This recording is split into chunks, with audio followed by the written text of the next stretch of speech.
somewhere down the line, learning became not fun. I think somehow kids started coming to school and saying, I'm not going to have fun today, I'm going to school. And the reward of Historia is fun. Historia is game-based learning. It is a way to take a traditional subject, like social studies, but to teach it through experience and interactivity. Historia is viewing history and learning it through gameplay, and you get to experience it as your own country. All right, here we go. 28. Oh my God! Sixth graders, when they come into school, it's their first time in a big building. There's kids coming from all different schools, so they're not from the same elementary school.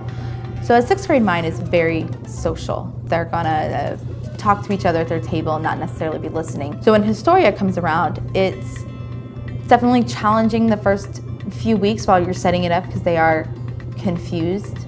They don't know exactly what they're supposed to be doing. But then once it gets started, all those things kind of go to the side. I still hear them talking to their friends, but the conversation switches from the latest movie into, well, what points did you get? How did you do? The best part of Historia, I think, is being able to create your own history, because not only do you learn about other countries during that time period, you get to learn about what has happened and what can happen to you. Have you ever heard of eye for an eye and tooth for a tooth? That comes from Hammurabi's code. If I have a teacher standing in front of me talking, it's very hard for me to remember because I get bored, distracted. But in Historia, it's no place to get distracted. You're working the whole time and making decisions as a group. So what are you finding is the most important pillar that allows you to kind of build the other ones? Maybe education. It's important that students feel success, because if they don't feel successful, they'll give up. And at the beginning, when we first made the game, it was too hard. And the students you would have a group that was doing so poorly that by the second half of the year, you'd see them a little detached. Because they'd say, what's the point? You know, I've done the best I can and now we're still not successful. I don't have time for this, you know? So Rick and I tried to build in ways students could be successful each week or every other week to where it's gonna get them to keep on coming back to it. You do learn a lot because you have to research everything, and you have to learn what to do and how to make right decisions, and you learn how to be the government and learn how to interact with other people. Who's the monarch here? Carson. Okay, so what's the bet going to be? 7. Oh, 8. Yeah. It's 8. Okay, you all think that's a good bet? Yeah, Jared likes 10. 445. You want 10? But then we remembered Slave Revolt, so I'm like, let's do 8. Okay, we'll see how it turns. Good, go first. If I look at my job as everything you need to know is in my brain and I am your source of information, I feel like I'm sending the wrong message, which is somebody else knows the answer.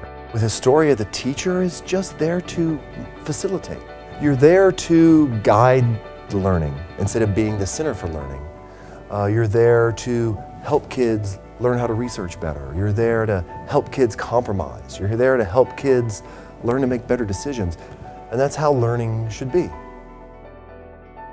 In my experience, 13 years of teaching, this is best teaching practice. When I didn't teach this way, I would still have 10% of my class who I would struggle to get to pay attention. Even though I did projects and games and mixed it up and debate and all that, I tried to make the class the best I could make it. Even when I did that and worked very hard at it, took it seriously, 10% of my class maybe wouldn't pay attention. I don't have that problem now. When I started teaching, my mantra was, I am not scared to fail. Failing is how you learn. Making mistakes is how you get more knowledgeable and become better. And so I would try anything in my classroom to make a connection with my students, to make my class more engaging.